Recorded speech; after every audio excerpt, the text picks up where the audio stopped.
gəlmişsən, xoş gəlmişsən. Sağlığın başına döyür. Siz de hoş geldiniz. Doğma vətənə. Sən Allah saxlasın. Sağ ol. Sən ki Azərbaycan millətinin öz vətəninə gəldin. Çox sağ ol. Sağ ol. İndi necə yaşayırsınız burada? Rahat yaşayırsınız? Rahat, qəşəng. Allah sağ dəyməsin. Dünya durdurcan durdurmaz. Sağ ol. Ev də gözəldir. Gözəldir, qəşəngdir. İşğal dövründə harada yaşamışsınız? Gəncədə. Gəncədə. Başmışıq Gəncəyə getmişik.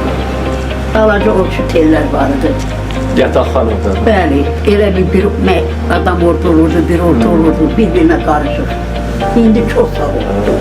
Gözəl evlər verirsən. 34 ildən sonra. Hə, 34 ildən sonra gəlib Çərkən qəsəbəsinə vurmuşuq. Çox sağ ol. Sağ ol.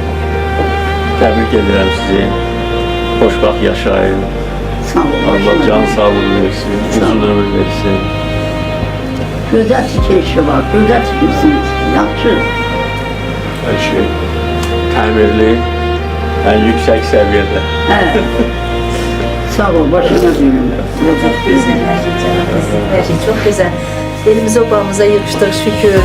Allah sizi prezidentlikten eski eləməsin. Həmişə var olun. Kərkcahan qəsəbəsinə də xoş gəlmisiniz. Evimizin ilk qonağı siz oldunuz. Hoş gəlmisiniz. Sağ olun. Hoş gəlmisiniz. Təbrik edirəm sizi. Sağ olun. Rahat yaşayın. Doğma Allah torpaqda. sənin canını sağ eləsin. Sağ ol. Sağ dəyməsin. Sağ ol. Fürsətdən istifadə edirik. Sizin qarşıdan gələn yerinizi təbrik edirəm. Sizi də təbrik edirəm. Baba neçə aydır? 13 günlük 13 günlük. bəli. Maşallah. Kərkcahanın ilk özgürlüğünün balası.